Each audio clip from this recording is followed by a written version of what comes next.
It's amazing. We've spent a good amount of time building it up. I'm so glad that we're able to use it for a production like this. And we're having a lot of fun with it, as you could see. Oh, it's so cool. I absolutely love this roller. Where did you get this?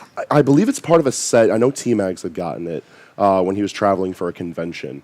Yeah, I picked it up at Anime North when I was traveling up in Canada, and I saw it at a stand. It was like an hour before the show was closing, and I'm like, oh my god, I gotta get this. This is so cool. It's so awesome. It's a cool lint roller. Yes. Oh, huh. That's what it is. Is that actually? Yes. Oh, it's a good thing I've wanted to remove the green part on it.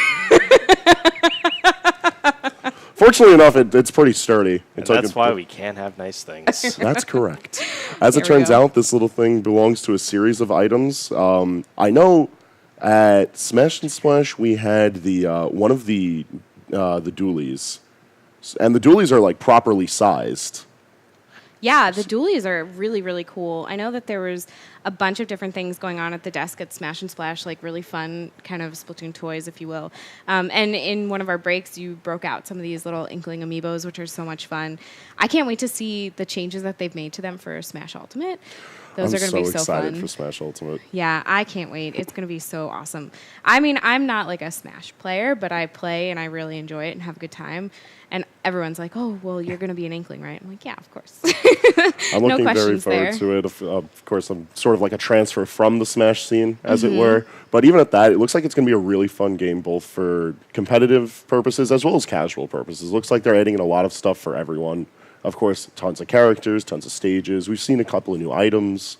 The Inkling in particular, I'm really excited for. Yeah. Like, it just looks like such a fun character to play. Oh, it looks so cool. They kept so many aspects of Splatoon in the character, which Smash Brothers has always been great with doing.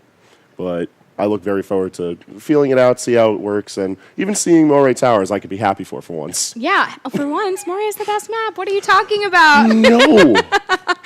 We were talking about this earlier. Moray Rainmaker. Come on. Amazing. What? Get off stream. Well, I mean, if you want to swap in, DJ.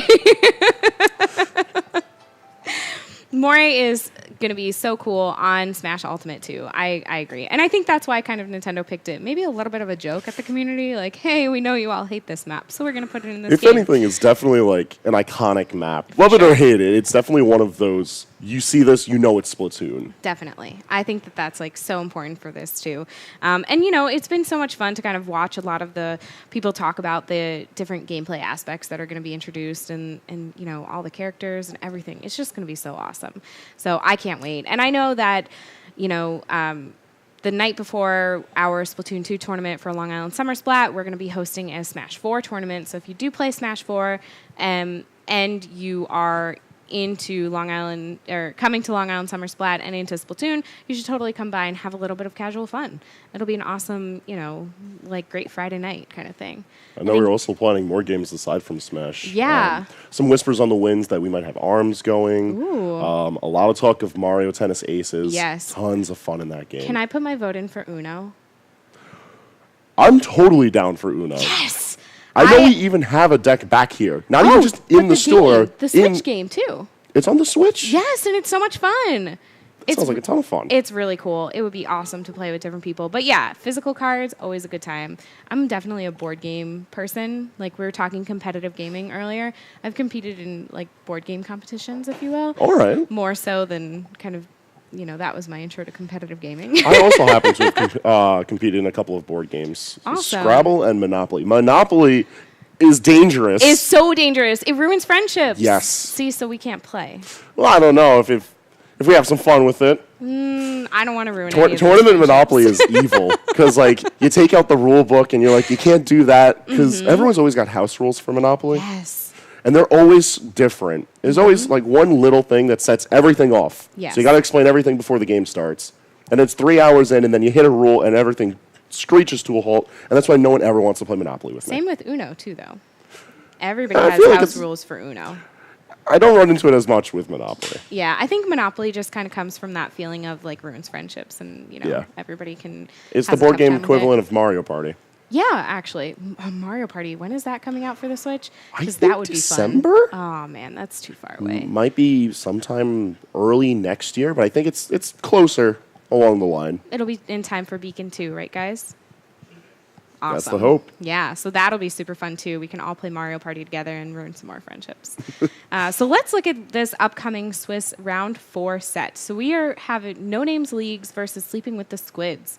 And it looks like our first map is going to be Wahoo World Tower Control. How do you feel about this? So me personally, I love Tower Control. It's one of my favorite game modes. And on Wahoo World especially, it's a very strange game. Just because a lot of the pivotal points to cover with your team doesn't have places where you can put ink. So it's very much a live firefight for control of getting the tower. And then the push seems fine up until like the last half of it, where there's so many corners where your team can hide behind if, say, for instance, you're on defense, that it makes it very difficult to control if you don't have a well-organized push. Mm-hmm. Yeah, I completely agree with you. I think I haven't actually played this map mode. I've watched it played a few times, but I haven't played so myself. And I think it's just, Tower Control is actually my least favorite mode. And I find that on this map, it's just a little chaotic for me. It does get quite chaotic. And that's part of the reason why I've actually grown to appreciate Wahoo World. It's a very unorthodox map. It's, first of all, it's like ovular in its shape. The main area where you're usually fighting, regardless of game mode, is like the center circle and like the merry-go-round of sorts. Provides very interesting layers of battle to it. And then I found that the ramps that lead up to some of the major points, like where the net is for Clam Blitz, where the point is in Rainmaker, those areas have this ramp that's heavily walled that lead up to it, and there's tons of fighting in that area as well. For Tower Control, it's not as prevalent, just because the fight always centralizes itself around the tower, but that area is always really important for being able to control close to the spawns, and I feel like that might be more of a method of thinking that we'll see in the play that we can see today. Just because controlling where the squids are coming at it from spawn is a very simple game plan. Yeah, I think that's a really good point to make. And I can't wait to see it again happen for us here. So how about looking ahead a little bit? Piranha Pit Clam Blitz. I love this map mode combination. I think that where the basket is located is nice because it's not too close to spawn, but it's not too far either. There are a lot of different avenues that you can kind of come around. And if you're playing with beacons, it's a great place to kind of drop a beacon on like that lower ramp area, kind of near the fish fry cookout zone, where you can then kind of jump in and come up right behind the basket. So I can't wait to see that. How do you feel about this one? I actually agree in many aspects as you brought up. This is one of my personal favorite maps for Clam Blitz, and I feel like it takes a very open, very dynamic stage and sort of streamlines it and gives us the best of what Piranha Pit offers for objective game modes. The clam spawns are very sporadic in this area, and technically speaking, you just have a beeline between the two nets. If you take out all the geometries in the map, you have a couple of ramps and a few small walls, but aside from that, if you control that center rectangle area, none of the rest of the map matters unless your team starts to organize for different types of movement, which can throw off a lot of different game plans because there's so many different ways for you to move around.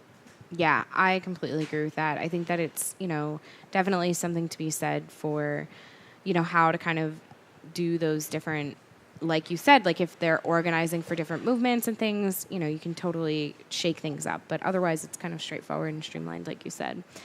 Port Mackerel and Splat Zones. I think that this is a really fun one because obviously we're going to see stingrays. And, Absolutely. Those come in and kind of dominate on this, but they don't paint a whole lot.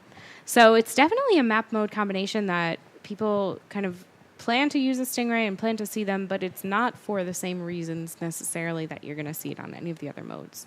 I feel like this is the quintessential Splat Zone map just because it's very much, there's not a lot of areas for you to really organize your play. The stingray is the perfect weapon in this map just because it's very easy to load up the special and then just to use it from really anywhere. You don't just have to use it close to spawn. There's a lot of cover for you to be able to control where squids can come out of, and it can hamper a lot of movement towards the splat zone. On top of that, controlling the splat zone ahead of where the zone actually is provides a lot of different avenues for control, whether or not it's in that immediate area right after the splat zone, or if your team is even more aggressive and starts to push up those hallways that are right past the boxes. Yeah, I agree. It's going to be so much fun to watch, too. I really like kind of seeing how, you move throughout this. Like you said, there's not a lot of space to organize, and it's true. And you can use those left and right avenues, but they're so far from the zone too that even if you're able to kind of come up those areas, it's not as simple as, say, Rainmaker or even tower control on this map. It's just that you have to be kind of more focused on your own side before you can kind of push in as a group. Absolutely. So, yeah, I'm really excited to see how it all comes together. Why don't we take a look at this bracket? So we're looking at No Names League and Super... We got Sleeping with the Squids that they're facing off against. Meanwhile, Sugar-Coated Bonbons is facing off against Nightlight Squids, and it seems in that set, Bonbons is up a game already. Euphoria is facing the Kindred, and they're also up a game. And Miruku Last Dance versus Team Zero, with Last Dance currently up a game. Nice. And how did either of these teams, No Names and Sleeping with the Squids, do in our last round? Well, let's take a look back at round 3, and as we look for... No Names League had a 3-0 over Nightlight Squids.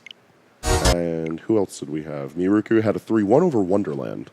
Okay. And Sleeping with the Squids? They had a 2-2 with Hexagon, so I believe that match is still ongoing. We'll be waiting for the results on that to update.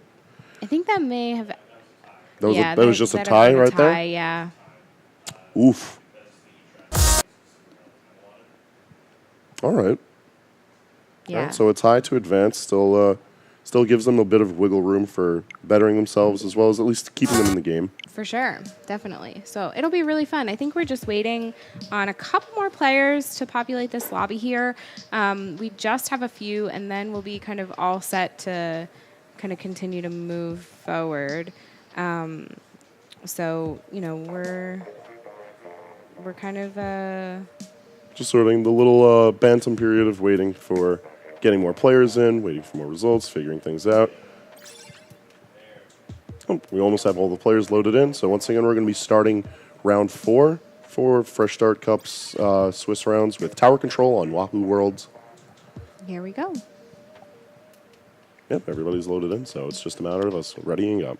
Yeah, and this is kind of the moment of anticipation to Right. see what do you? So you said that you that there's room for chaos here, and it's kind of a little bit crazy. What kind of comps are you looking to see?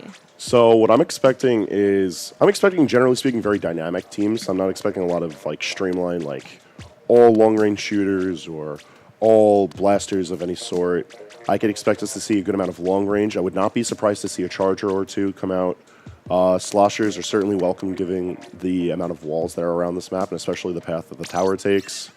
And aside from that, any weapon that's going to just ink a lot, I feel is going to be very welcome on this map, just so that you can get your team organized well very quickly. Mm-hmm. If your team's not going to be very jump heavy, then we need to see them at least moving quickly. So stuff like the NZAP or even something obscure like the L3. I'm waiting to see something like that, some out of the woodwork kind of weapon come up and show its stuff in a bracket like this. Yeah, that's what I've kind of been waiting for too, and I think that we've seen it a little bit here and there, but not as much as I had maybe hoped to see.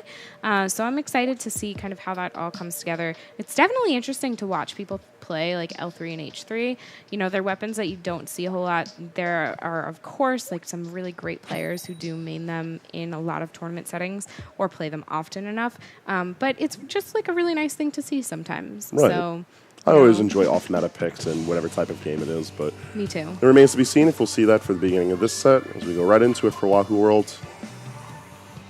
And look at those shooters. All right. Oh, yeah.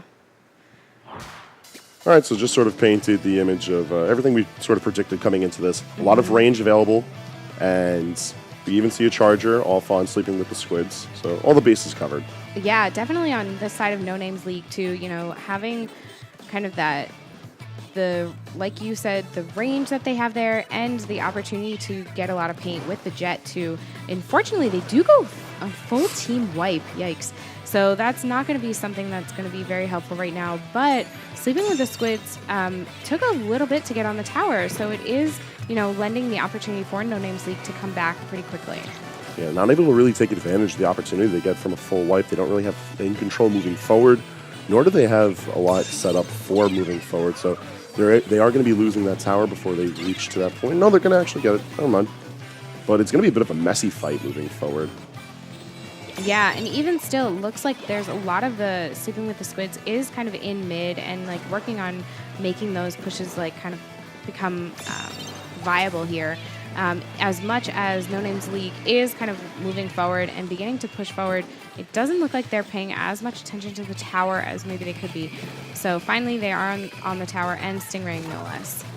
Stingray's really solid on this map, especially given the unorthodox geometries that allow for a lot of cover.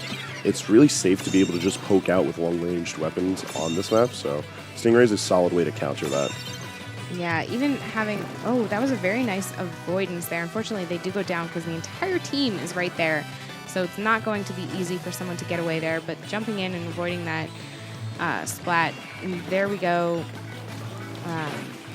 Interesting to see a couple of these players that are sort of recognizable there. Nice double from Pika there, coming in looking for this possible triple. Just as you said, though, that Slosher, doing some work and being really useful on this map. The Slosher is going to especially come in handy for what Pika's trying to do now, and that's trying to get these fights over different layers. There's going to be a ton of that in the center circle, a lot of it as they try to move forward. And as long as Pika has Squids covering him, being able to get around to if anyone's trying to flank him, if anyone's trying to stay on even playing fields, then it offers a lot of cover. Yeah, and clearing that second checkpoint is a big deal here. Going down to 35 is a really, really great move. That third checkpoint, though, being so close to knockout is something to contend with here. So it does give kind of the opportunity for Sleeping with the Squids to at least, avoid a full knockout, for No Names League to avoid a full knockout from Sleeping with the Squids. So, let's see if they can actually do that. We see the Stingray come out from No Names League. However, it's not able to put in too much work. It doesn't manage to get any fix, and we see the Slasher coming through, trying to clean up shop. Sleeping with the Squids doing a very good job of pushing. However, I'm curious as to how they're organizing their pushes. It seems like they're very much like lone wolfing it out for how they push. They're sort of going for these 1v2s, these 1v1 picks, and not really organizing how they utilize their specials. That being said, it's working out very well for them. Yeah, I completely agree with you. I think that every time that they kind of go down more than maybe they want to, No Names League just isn't prepared to kind of push forward. So that's something that, Sleeping with the Squids needs to predict a little bit better, that, they're going to go down and it's not... No Names League is not taking as much advantage as they need to. The other half of the argument for how well Sleeping with the Squids is operating individually, it seems that No Names League they're trying really hard to have a well-organized push. They all seem to be moving in sequence together. They all seem to be organizing when their specials are. However, I think they might be focusing too hard on that. They're not really paying attention to their surroundings. And if we look at the map just from this overhead, look at all of that purple. Mm-hmm. Like, No Names League has nowhere to move on this map right now. I think also kind of from gameplay that I'm looking at, it almost feels like they're playing solo queue. That they're not quite playing as a team, and maybe that's something that they're not communicating well. Maybe they just haven't played as much as a team. It's also, I know that No Names League is a German team, so, in the EU, it's a little bit later in the afternoon. It's 9:30, 10:30 at night, so, that could be a factor to it as well. I'm not quite sure where Sleeping with the Squids is from, but, lots of different things that are coming in to kind of make this maybe why it doesn't feel like they're playing as cohesively as they could be.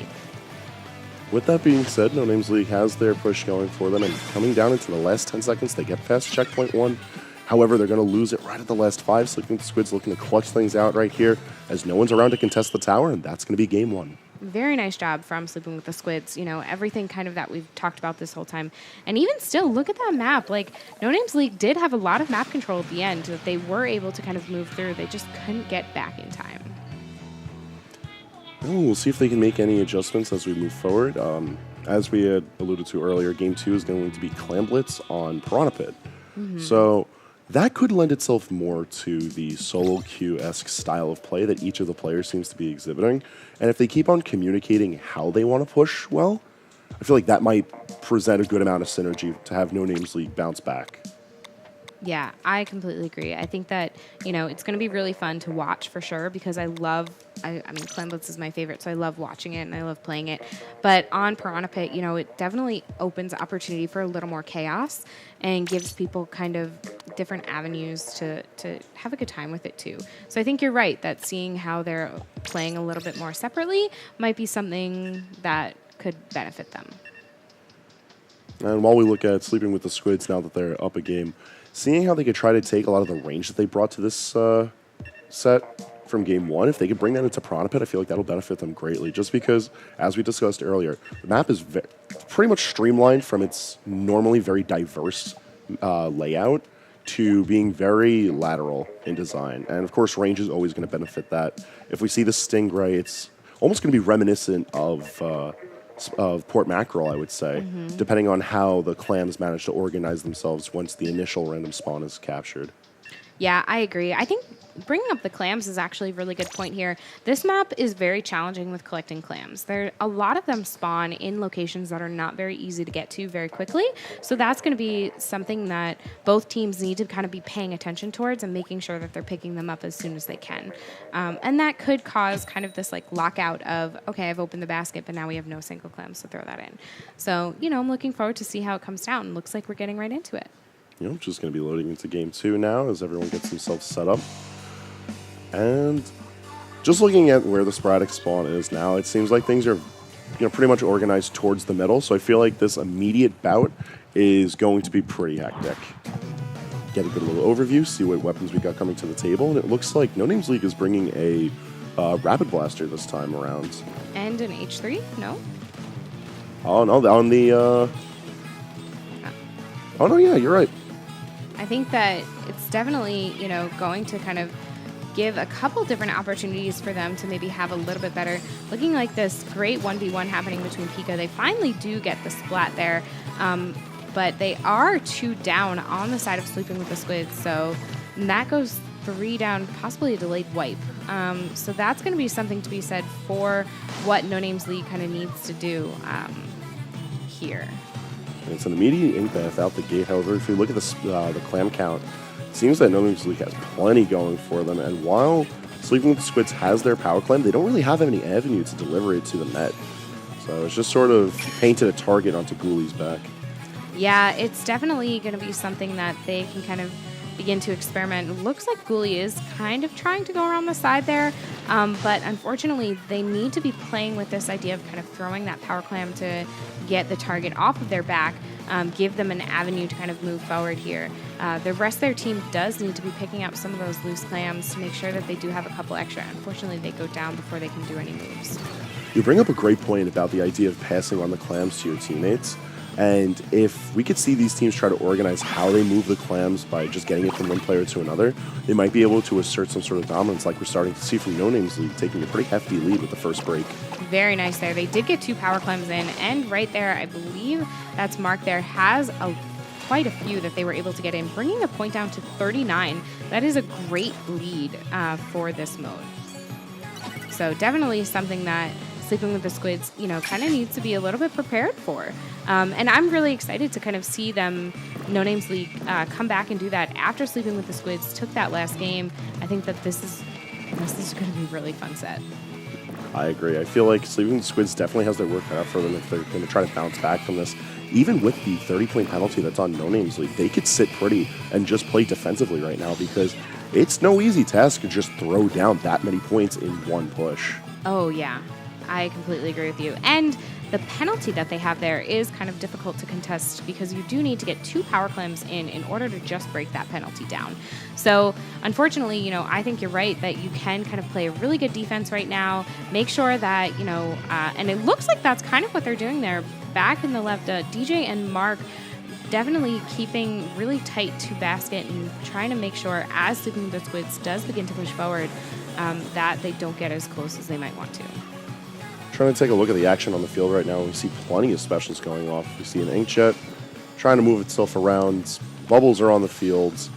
No Names League is doing a fine job of playing this defensively. They even have a power clam at their disposal with plenty of clams in their control. However, Sleeping with the Squids sitting with 19 clams. If they could try to move that forward, see if they could also get the pity clam forward as well, they could start to throw a dent into this game. Yeah, and it looks like a couple of Ghoulie is going back, looks like maybe possibly for that clam. But if they can just get someone to that other side, they can perform a couple of jumps in. Staying alive from that inkjet kill, very nice job there. So definitely something that they're kind of readying this push to move forward. So Squids is in control of both of their power clams. Ghoulie trying to come in from the side, but it's going to get popped immediately by DJ. Excellent use of the inkjet to try and cover the unorthodox spaces around this area. And with 1:10 left on the clock, No Names doesn't really have any contest over here for trying to control this space. They've done a fantastic job of keeping ink control. There's been very little room for Sleeping with the Squids to maneuver themselves. And we haven't really seen a threat of specials, but we're starting to see it now. Yeah, ball coming in. Pika doing a really smart thing there, trying not to pop the ball. And they finally do break the barrier there. Somebody does jump in, get a second power clam in, and there's unfortunately only one person alive there, so they're not going to be able to continue that push, but it was a really good push on their side. And now coming down into the last 30 seconds, the net's going to close itself back up, and 23 penalty points is not that difficult to break if they get well organized with coming around with a power clam, and then a good amount of the normal clams. They could possibly surmount this, but they just need that solid push and keep the pressure on, see if they can just prevent No Names League from getting themselves back on their feet. Yeah, I think that that's kind of what they need to do.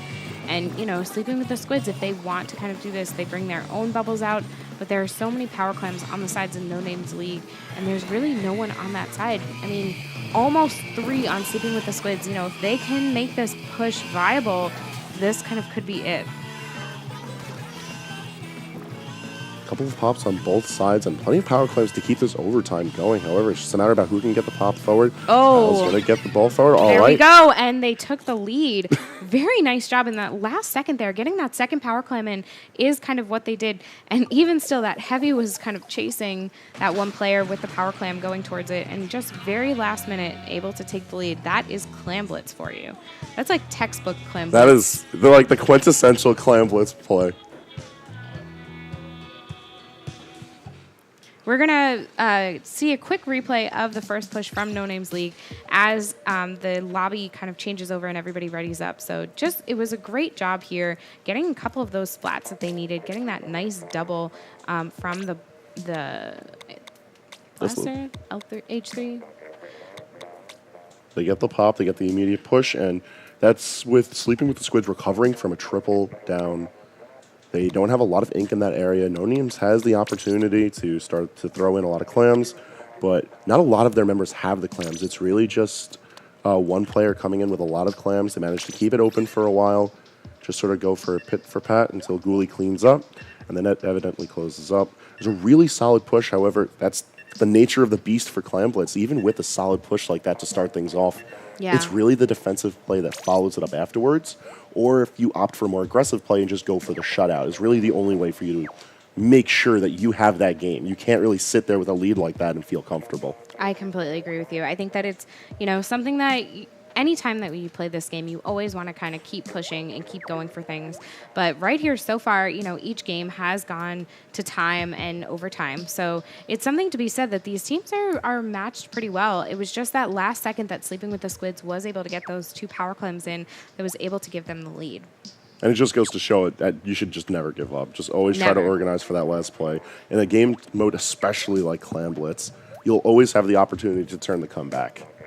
Yeah, I think that that's like a really true statement to be had, because there are a lot of people who play ranked or in solo queue and they're waiting, and all of a sudden they see 10 seconds, oh, we're not going to get the lead, and they just hang out at spawn. Keep playing, keep fighting. You never know what's going to happen, especially in Clam Blitz and Rainmaker. Now as we move on forward to splat zones on Port Mackerel, see if we can have the opportunity for either a shutout, or if No Names League can sort of take the momentum that they had at the beginning of Game 2, take that back, hold on to it, see if we can bring ourselves into a Game 4. Yeah, I think that this is kind of the opportunity that, they would be looking for to change things up. Is that an E-leader? That is an E-leader. Okay. So I'm looking very forward to how that weapon will be able to come into play. It looks like that's the custom E-leader, so beacons are going to be at the ready for Sleeping with the Squids. They definitely came to play for Game 3. They're looking for the shutout. A lot of room to be able to maneuver themselves.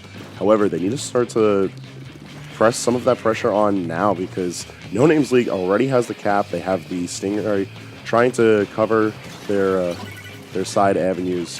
They're doing a fantastic job of being able to hold amongst the chaos. Yeah, I mean, so far they've really been kind of shutting this down, bringing it down to half already. Really great job in the first 45 seconds kind of this match. They keep losing control and regaining, which is something to be said. You can tell that they work really well as a group on a smaller map, and I think that that's something that maybe if they had this map kind of in one of the earlier stages, it might be the game changer for them.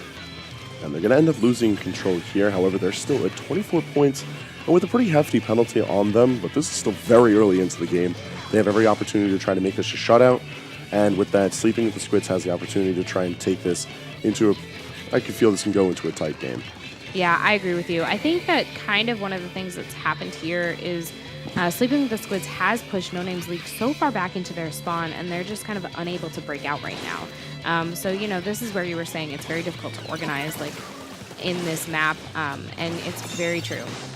Yeah, this is one of those situations where Port Mackerel just seems like an unbearable type of map if you don't have your team well organized and if you don't find a way around the pressure. Just because once you start to close off those initial hallways, you don't have any significant way of being able to push onto the point. And we already see that Sleeping with the Squids has managed to take the lead, and they're gathering a considerable point lead here, starting to come in on the last 10 points, and they might very well be in position to close it out, but not if No Names League has anything to say about it. Nice job there. Able to take back that zone was a really great opportunity to play there. Getting a couple of picks that, are really necessary. Having that E-leader go down, who was kind of picking people off as they came closer into the zone, was what they needed there.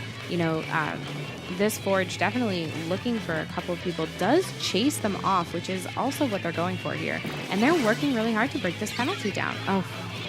But it's going to be Sleeping with the Squids who manages to crack it open and start to chip away at their own penalty, which sets it was a hefty 70 in counting, but they're going to lose control and the battle's going to start to get chaotic now as both teams are trying to force away at the last bits of points that they need to get. Yeah, this is really where No Names League needs to kind of be paying as much attention as they can to kind of what's going on around them, making sure that they don't let situations like that happen where they are going down too many members to keep the zone. Because right now, Sleeping with the Squids does retake it. Their penalty is so large, though. I think that, the opportunity they're looking for a knockout might not be kind of what they wanted. There's a very real likelihood of them trying to make this match a nail-biter and just sort of win by point lead, considering how hefty the penalties are, given the time that's on the clock. However, there's still plenty of time on the clock. The penalty for No Names League has been chipped away significantly, and if they could hold it just a little bit longer, they could start to assert some of this pressure, bring things down to those single-digit numbers that could really start to threaten Sleeping with the Squids' dominance in this set. Yeah, and it looks like they're getting really close, getting those beautiful picks there. On No Names League, definitely what you want with an Inkjet. Why Inkjet has become so meta, having that range to be able to get those kills is really nice. Gets another really nice kill there on Pika, and they do take back the lead. Look at that, we've got some picks left and Very right, but nice. it's not going to matter. No Names League manages to take themselves out of the pit, bring us to a 1-2 score in there for the favor of other team. I'm just forget. Sleeping with the Squids. Yeah, it was a really great job there. So awesome. I mean, I'm super impressed. So I'm really excited to see how they kind of move forward with Rainmaker next too, because Rainmaker kind of goes back to this very fast-paced idea and game mode here. So I think that it's a little more similar to Clan Blitz, and this map is very open. So if kind of my theory on No Names League is better on these smaller, tighter maps is correct, this might cause them a little bit more of a problem. So, but I love this map because anytime you have water traps in a map, I have a good time. I actually love this combination. I feel like this is a very deadly combo that if players aren't well acquainted with how to move around Snap or Canal, I feel like they're going to constantly fall into plenty of traps, plenty of avenues where a team can close off movement for the Rainmaker very easily.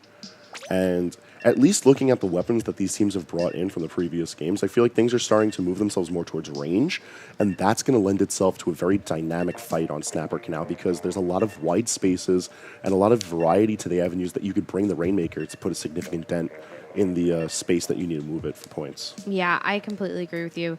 I think that it's going to be really fun to watch and kind of see how their team play their gameplay as a team comes together here. You know, if No Names League does take this one, then we go on to Game 5, more a tower control. So that's going to be really fun to watch too. So I can't wait for, to see how these teams do. Now, we've seen that No Names League is pretty proficient with these clutch plays. They had a very significant lead coming in from Game 2, and they managed to, clutch things out from Game 3 for the point. I'm trying to see if they could try to make that happen in Rainmaker, because Rainmaker, having that type of a clutch play can be very significant. You can make a point lead of, say, for instance, they move the Rainmaker to the 60-point mark. All of a sudden, you can evaporate that, move that right next to the podium. All of a sudden, that's a significant lead. Yeah, we've seen plenty of games, even at LANs, where teams are right at that one and then they get knocked out the next turn. So it's definitely something to be said for how fast this game mode moves, and I can't wait to see it. And we're going to go right into it for Snapper Canal with Rainmaker as the game mode. I love that aspect of this map, the little train on top. Oh, it's so cute. This map has such a great aesthetic to it. And here we go, coming into this, and it looks like we have a similar comp coming that we had before. Looks like each team does have that splat charger, which is going to be really helpful for what they're going for. But the first pop does go on the side with Sleeping with the Squids. And we get the initial cap, but they're going to lose it immediately. That immediate firefight for the control of the Rainmaker is always so deadly, and we already see it falling heavily in favor of No Names League as they get a team wipe. And we already see one of the players of No Names League trying to push forward with the inkjet, try and get some sort of pressure going at the immediate spawn, and it's going to lead to a very heavy point lead immediately. Oh, man, that was really, really great. They did a great job there. That 3-down situation on the side of No Names League will end the push, but wow, that was really nice. There's 4 minutes left on the clock. This game just started, and look at the 18 points that No Names League needs left. Now, Sleeping with the Squids has to try and push through this small little avenue that's over here. You can't ink the field. It leads to a really good reversal opportunity. However, if your team doesn't have ink forward on it and they don't have control of the enemy team's movements, it becomes very dangerous. All of a sudden, the Rainmaker is locked in a position that's very difficult to contest for, and Sleeping with the Squids might want to opt for possibly resetting if they can't make a significant push forward. Yeah, I think that this is kind of, they were hoping that No Names League wouldn't be kind of paying attention to this side. Nice shot there. But they are, and, they're finally making their push forward. This is a very kind of unorthodox direction to take the Rainmaker. But I think that, getting it down to 63 and having it in that position is very interesting. It's right below spawn, so it's going to be really difficult for them to pick up. But if they can and move forward, reset. Yep, going to go for the immediate reset. The Rainmaker is put in a very awkward position, very difficult to defend, and very difficult to push forward at that. So it really wasn't helping anyone being in that area right below where the platform is. And we see it falling back into the control of Sleeping with the Squids. Now it's a matter to see if they can try to make a significant push here, but going to get gunned down immediately. Yeah, I think that if that bomb was just half a second earlier, that would have been a little more helpful for them. But right now, they're just kind of waiting for an opportunity to come through. And, there's definitely those misses coming in are going to be a great way to create some turf, too. Ghoulie is picking up the Rainmaker and making a push forward, but not enough coverage for them. And we saw that one of the other players on Sleeping with the Squids was trying to ink forward a path to try and make some sort of significant dent into the lead that No Names League has. However, they just fell right into the defenses of No Names League, and I feel like that sort of paints the picture of how you were mentioning earlier, where there's a very solo QS style of play to be found here, where Sleeping with the Squids is consistently getting the pop, and they're constantly trying to push, but they are not very well organized on where they want to go and who they want to focus when they're trying to get themselves a clear path. Yeah, I agree. And I think right here is also something to kind of be said there. Not totally the best direction that they want to go, but they are going to get a team wipe there, which will be the game. Very nice job on No Names League side. Great job taking the second 2 games, possibly for a reverse sweep. We might see the reverse 3-0. It's possible, however. It all depends on the final game mode now, right? Yeah. The final game mode being Tower Control Moray. Well, you got what you wanted. You got Moray Towers. That can't be right. That's what... Please tell me this is a goof. That's right. No. No. Please, no. But Moray Towers Rainmaker is so nice. But tower control's so not nice. I know. We have failed you, the viewers. We have failed both of these teams. We have failed the production. This is going to be so much fun to watch, honestly. I'm glad one of us is having fun. Yes, of course. This is the best. Oh, it's going to be so great. So I can't wait to watch this happen, especially because a lot of teams kind of, like we were talking about how Moray Towers is really nice on Rainmaker because people forget about that wall. And that's sort of the same instance that happens in this tower control pathway, that if you're not guarding on those specific areas and points where people are kind of congregate around, I guess. It's a good word to use. You're in trouble because they're just going to continue to kind of slay out and push forward, and all of a sudden, even though you're coming from above and you maybe have that height advantage, you're just not going to be able to get those kills that you need. I feel like this final game is going to sort of bring this set to a critical mass. As these games have advanced forward, we've seen that both of the teams have developed a bit more aggressive game plans and have moved their weapons more towards long-range control. Mm-hmm. And there's no better map to facilitate that style of play than Moray Towers. The map heavily benefits long-range control for multitudes of reasons, be it the ink control, be it support along the objective, in this case tower control, being able to suppress the enemy team. This is going to be a slugfest. I am so excited. I'm so happy for you. And here we are. We see the jet already. We see at least 2 chargers. Although one happy surprise to see is the custom blaster coming out, and I feel like that's an excellent choice from Sleeping with the Squids. I think anytime you have tower control, you're going to expect to see a blaster. And I'm kind of surprised that we don't have one on the side of No Names League, and I wonder if that's going to affect their play a little bit here. But coming right away, it looks like that they're going for map control so far and succeeding a little bit. With the immediate tower capture from Sleeping with the Squids, it's a matter of how well they can sort of ink forward and assert that initial pressure, because ink control is going to be fast and fleeting on this map. Yeah, I think this is kind of an interesting option too. Having that Stingray come out, does kind of chase the Squids away from the tower, but it's really not going to do a whole lot because this is a very difficult map to use a Stingray on. You have to be aiming downwards because you can't really get as much of a horizontal shot as you could with some of the other maps. So I think that this is maybe a little more challenging for them to defend with a Stingray. Yeah, the vertical orientation of Moray Towers leads to some interesting plays compared to what we normally see from meta decisions in Splatoon 2. However, I feel like there's a lot of merit to the Stingray, at the very least from just keeping the enemy team from wanting to move where they want to move. There's a lot of little nooks and crannies to Moray Towers that if a team locks down, they suddenly have a lot of safe avenues to maneuver where the tower's going to be, where the enemy team wants to move. So by locking that out from the enemy team, I feel like they're at least giving themselves more breathing room, and that's going to pay dividends to at least clutching out this last game of the set. Yeah, I completely agree with you. What I'm liking so far is how much back and forth we've had. 69 is not a very strong lead to have on this map. So even seeing that, right away, like getting past this checkpoint is going to take the lead for No Names League. So this is kind of where, maybe they just needed to warm up those first 2 matches. Well, it's certainly working out for them as they managed to break past the checkpoint, press forward with a couple of picks as they've got 2 on the point, and we already see the bubbles come out. See if they can try to make some sort of a push here through. There's really no contest from Sleeping with the Squids as we see the bubbles, we see the Stingray. The suction bomb is on the point, but it's not able to do much as they come in on the final points that they need. And just like that, No Names League manages to take the set. Beautiful job with that. Great reverse sweep from them. So great job for that. This has been like a super fun one. See, so that was fun to watch, right? It was like when you need to get a shot for medicine. You get it over with, all of a sudden you're all better. You don't have to look back at the needle. Look at that. Put a nice little Princess Band-Aid on that and call it a day, right?